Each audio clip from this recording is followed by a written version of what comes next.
Genprex's mission is to develop life-changing gene therapies for patients with cancer and also diabetes with unique innovative techniques. So with me is Catherine Baxi, Executive Vice President, General Counsel, and also Chief Strategy Officer with Genprex. So great to have you here. So let's just start. I gave a brief little description of Genprex. I mean, tell me about the company and kind of the therapies that you're focused on. Sure. Thank you. Thanks for having me here today to talk about the exciting things that we're doing, because I think they really are exciting. We're a gene therapy company, and really what that means is the use of genes, human genes, to treat disease. So we are developing treatments using genes to treat genetic disease. Do you manipulate the genes, or like how does that work? Well, there are different approaches. And we have two programs. We have a cancer program and a diabetes program. One of the things that distinguishes us is we are, there have been early successes in gene therapy. There are a handful of approved products today, but they were all focusing mostly on rare disease, and we're focusing on large patient populations for people with serious disease and unmet medical need. And so we have in our cancer program,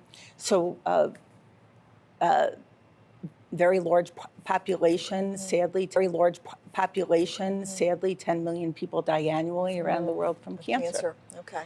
And there are different approaches to gene therapy. What we're doing in our cancer program is we're redelivering tumor suppressor genes to cancer patients.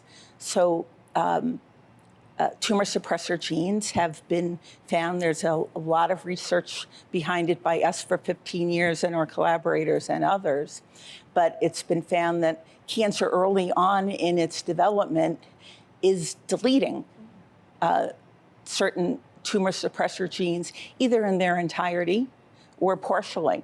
So our approach in cancer is to we have a technology that's been developed at MD Anderson Cancer Center. They're our collaborator, and it is taking the tumor suppressor gene, encapsulating it in a lipid nanoparticle.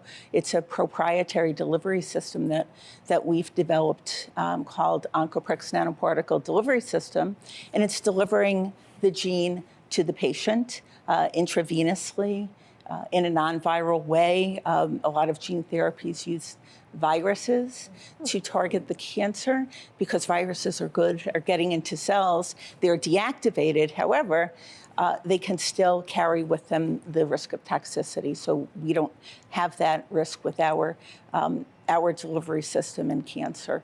And then in diabetes, it's a completely different approach where we're delivering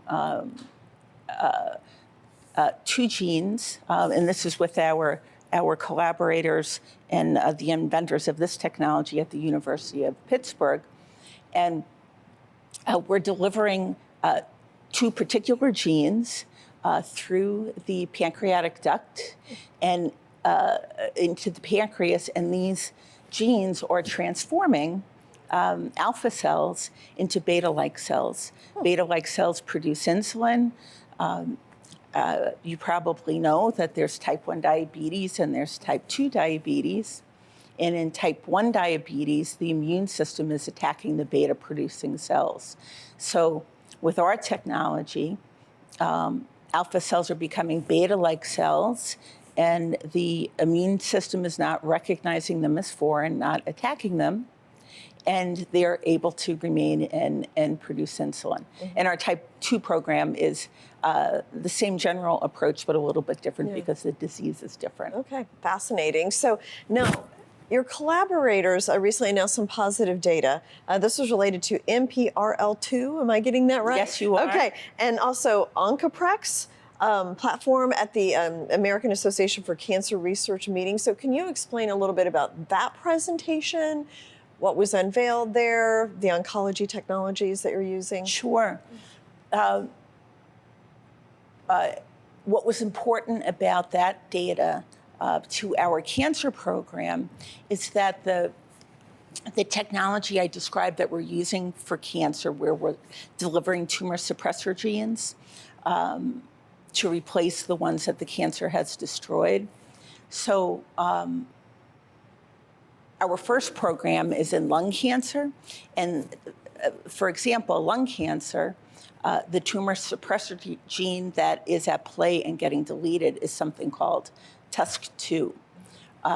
So we're delivering through our drug REQORSA TUSC2 back into the body of the cancer patient. So it can fight the cancer. So it can fight the cancer. And what was really important for us about the NPRL2 data was that we have said that using ONCOPREX, the ONCOPREX Nanoparticle Delivery System, that we have a platform for returning these tumor suppressor genes to the body for not only lung cancer, returning TUS2, but that we can do it for other genes. And NPRL2 was the second gene that it was successful in. So it showed that you could replicate that in a... Yes, it validated our program, so we were very, very excited about that. Yeah. Now, are these treatments in FDA trials, or where are you in terms of maybe of having them be marketed to physicians? I mean, are you even close to that? Well, we're working very hard. We have, for the oncology program, we have up and running 2 phase 1/2 trials. Both of these trials are in non-small cell lung cancer. They both have received Fast Track Designation from the FDA, and we're treating patients. We're looking for near-term data readout for both of those programs. We also plan to launch in the third quarter a third trial. We call them Acclaim 1, 2, 3. That's how we've branded them. But the third trial is going to be in non-small cell lung cancer. And kind of, I think, what's interesting there and what we're really excited about is, remember, this is lung cancer, and it's the TUS2 gene being delivered back. And so there's a great deal of data out there showing that in lung cancer, the TUS2 gene is deleted in about 80% of all non-small cell lung cancers, but 100% of small cell lung cancers. So we think that we're going to have just a really great trial in terms of that population really needing this tumor suppressor gene to be redelivered, and smaller, quicker, getting to patients faster. It's a sicker patient population. Interesting. And then what about the diabetes treatment? Where does that stand in the whole FDA life cycle? Well, diabetes is earlier. We are not yet in the clinic with that program. However, also making progress that we're very excited about. In February, our collaborators at the University of Pittsburgh, they presented at a large international diabetes conference in Berlin data in non-human primate models, and the data it was positive data showing that in each and every animal in the study, there were 8, that there was statistically significant data showing that glucose levels were improved, that insulin was increased, and C-peptide levels were also increased, all in a statistically significant way. Yeah, interesting. How can somebody find out more about Genprex? And you're traded here at the NASDAQ, so public company, and yes, we are. People can have access to all of that data. Where else would be a good place where they could go and find out more about the research you're doing or how to invest? Well, our website is a great place to go, www.genprex.com. And also, of course, as a public company on sec.gov. There's even more detailed information. Okay, Catherine, thank you so much. Important work you're doing. Yes, and best of luck as your trials progress. So Thanks so much.